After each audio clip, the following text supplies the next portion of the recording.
You mentioned Meghan's fashion choices. She's drawn some criticism for the frequent outfit changes and some of the fashion statements. Is she trying to, I don't know, have her Diana fantasy with this tour? Because we know, we've heard from her childhood friends that she was a fan. Well, yeah, and I just want to stress, Thomas Markle said he was surprised to find out that Meghan Markle was 43% Nigerian and said she's 100% Californian. And there are still a lot of people that remember when Meghan's Hollywood headshot said that she was 100% Caucasian as well. So you do you, girl, whatever. I do think that she is trying to look like a royal again. I think that the ultimate objective is to win that respect back that they've lost and they've become a joke in not only the United States, but in the UK. I imagine it's similar in Australia. And so they need the glitz, the glam, these photos that remind people of why they fell in love with them in the first place. But unfortunately, they've fallen too far. We're not going to forget about their behavior to their employees and the dying Queen Elizabeth and Prince Philip. I think that people have made up their minds about them.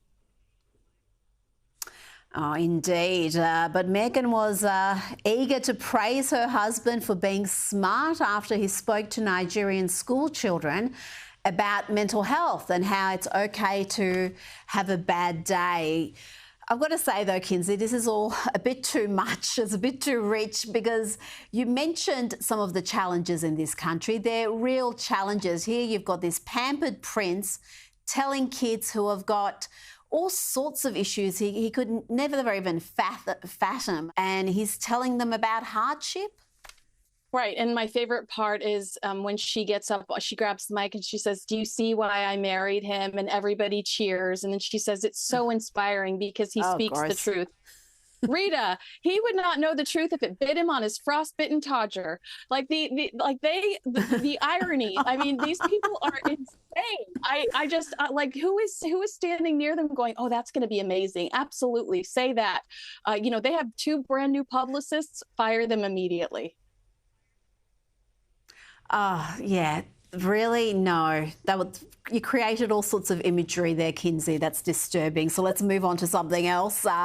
There is a concerning trend on social media of celebrities being named and shamed for not being sufficiently anti-Israel.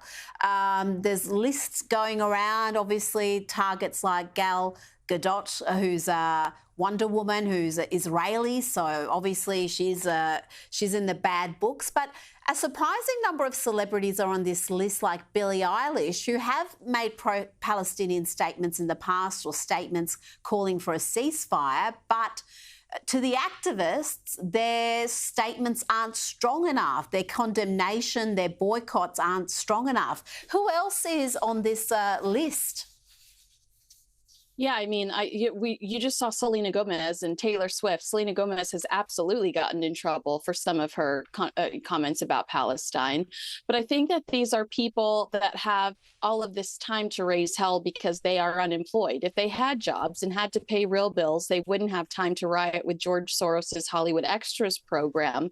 And for most celebrities, that status as a celebrity requires them to do jobs like tour, film, movies, TV shows, audition, and be productive-ish members of society. And so, no, Taylor Swift is not going to stop in the middle of her Eras tour and complain about what's going on in Gaza because she knows that she's got a job to do. And honestly, she might alienate a significant amount of her audience if she does that. So this just feels like people that are bored. If you ask me, celebrities are too outspoken on political issues. I'd rather hear less from them, not more.